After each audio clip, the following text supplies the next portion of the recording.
நான் இரங்கல் கூட்டங்களுக்கு தாமதமாகத்தான் செல்வேன். அது தெரியும். காரணம், அந்த கூட்டத்தில் எல்லோரும் ஆறுதல் சொல்வார்கள். ஆனால் விம்மி விடைக்கும் அந்த சோகத்தை அடுத்த நாள் உணர்வார்கள். நான் எப்பொழுதும் ஒரு 3 நாள் தாமதமாக, 2 நாள் தாமதமாக வீடு வெளித்தோடி கிடக்கும் பொழுது நான் மட்டும் போவதையே பெருமையாக நினைக்கிறேன். அதற்கும் என் பகுத்தறிவுக்கும் நிறைய சம்பந்தம் இருக்கு. அதுதான் பகுத்தறிவு.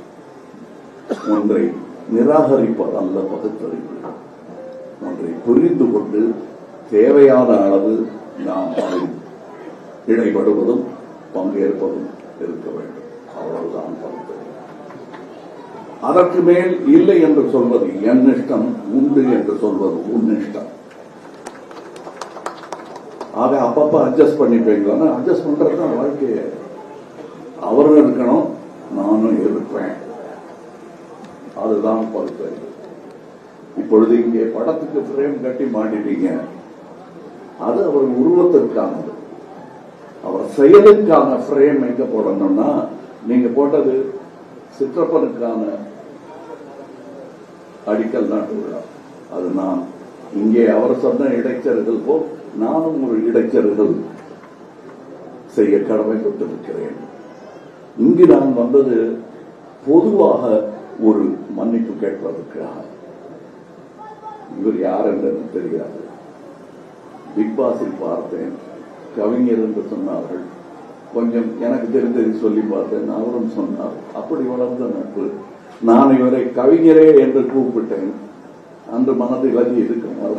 ஏன்னா எனக்கு தெரியும், கண்ணதாசன் அல்லது வைரமுத்து என்னை பார்த்து கவிஞரன்னு சொல்லிட்டாங்கன்னா 2 நாள் தூக்கம் வராது.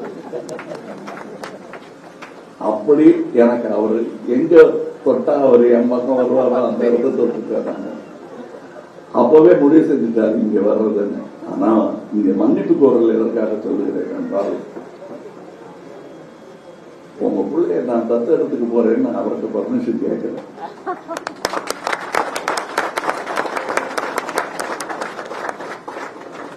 அதற்கான மன்னிப்பை அவரிடத்தில் மட்டும் கேட்டால் அது அவருக்கு சந்தோஷம், எனக்கு பெருமை அல்ல. இது ஒரு சுயநலமான மன்னிப்பு கோரல் என்று நினைத்தாலும் பரவாயில்லை. ஆனால் செய்ய வேண்டிய கடமை தவறிவிட்டதற்கான மன்னிப்பு. உங்கள் பிள்ளை இனி என் பிள்ளை என்று அவரிடம் அல்லவா சொல்லியிருக்க வேண்டும். இவரிடம் சொல்வது எனக்கான சுயநலம் போல் தோன்றுகிறது. பர்மிஷன் கேட்காம எடுத்துக்கிட்டேன், அதற்காக 100 மன்னிப்பு கேட்க வேண்டும். உங்கள் பிள்ளை இனி என் பிள்ளை. அடுத்து அவர் ஃப்ரேம் கட்ட வேண்டியது எது இருக்கு என்றால், அவர் உழுத நிலம் எங்காவது இருந்ததென்றால் அதை பாதுகாத்து வையுங்கள். அப்படி அதை உங்களுக்காக அவர் இழந்திருந்தால் அதை மீட்டெடுங்கள். அவர் பணி தொடர வேண்டும். அது உங்களால் முடியவில்லை என்றால் முடிந்தவர்களிடம் அந்த இடத்தை கொடுத்து அதை செய்ய சொல்லுங்கள். அதுதான் அவருக்கு நீங்கள் செய்யும் பெருமை.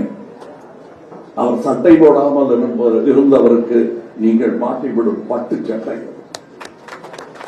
இது எப்படி எனக்கு இந்த உத்வேகமும் கோபமும் உணர்வும் வருகிறது என்றால், என் தந்தை மரணப்படுக்கையில் இருந்தபோது துருப்பிடிச்ச கலர்ல ஒரு கதர் சட்டை போட்டு தலைவாரு.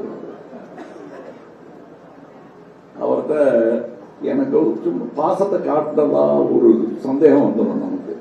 எஸ்பெஷலி அவங்க போக போறாங்கன்னு தெரியும் போது சரியான பாசத்தை நாம் காட்டினோமா இல்லையான்னு ஒரு டவுட் வரும். அப்ப நான் கேட்டேன், அவங்க நல்ல சட்டை போட்டு பார்த்ததே இல்லை. அவர் மகிழ்விப்பதற்காக கொஞ்சமா நினைவுலாம் நல்லா இருந்துச்சு, மூச்சு தான் கொஞ்சம் கஷ்டப்பட்டுச்சு. அப்ப அவர்கிட்ட போய், இது பட்டு சட்டையும் வேட்டியும் வாங்கிட்டு வந்திருக்கேன், இதை நீங்க எப்படியாவது எனக்காக போட்டு காட்டுங்க ஒரு வாட்டி. எனக்கு எங்கேயோ குற்ற உணர்வு, என் வேலையை பார்த்துட்டு என் அப்பா அப்படி கணக்கால் தெரிய வேட்டி கட்டுறது எனக்கு கொஞ்சம் கஷ்டமா இருக்காது. ஏன்னா எங்க வீட்டுக்கு வர்ற ஆட்கள்லாம் அவர் வாசல்ல உட்காந்து பேப்பர் படிச்சுட்டு இருக்கும்போது ஐயா இருக்காங்களான்னு அவர்கிட்டயே கேட்பாங்க, வீடு அவரது. அப்படிப்பட்ட எளிமையானவர். அவரிடத்தில் நான் அந்த பட்டுச்சட்டை நீட்டுறேன். அவருக்கு பேச முடியாம சொல்றாரு, அறிவு தெளிவா இருக்க, மூச்சு தான் முட்டதுங்கிறது புரிஞ்சது எனக்கு. அவர் சொன்னார், நான் எதுக்காக இந்த கலர் சட்டை போட்டேன் தெரியுமா, அது காரணம் இன்னும் இருக்கும் வரை நான் இதை போட்டுக்கிட்டு தான் சாகணும். சாகிறதுக்குள்ள அது நடக்கலைன்னா இதோட தான் நான் சாகணும். நீ பட்டு சட்டை வாங்கி கொடுக்கணும்னு நினைச்சேன்னா ஒரு 50 கோடி பேருக்காவது வாங்கி கொடு. அன்னைக்கு நீ பணக்காரன்னு மாறுதட்ட. இப்ப அப்பங்கிட்ட வந்து மாறுதட்டாத அப்படின்னாரு. நான் கையை மொத்தம் கொடுத்துட்டு சரி பேசாதீங்க போதும் அப்படின்னு. அது காரணம் இதுக்கு மேல இன்னும் சவுக்கடி தாங்க முடியாதுங்கிறதுக்காக நிறுத்தினேன். ஆனால் அதில் ஒரு பொது நலமும் இருந்தது. மூச்சு விட முடியாம கஷ்டப்பட்டு இருக்காரு. அவர்கிட்ட போய் நான் பொழிப்புரை கேட்டுக்கிட்டு இருக்க கூடாது.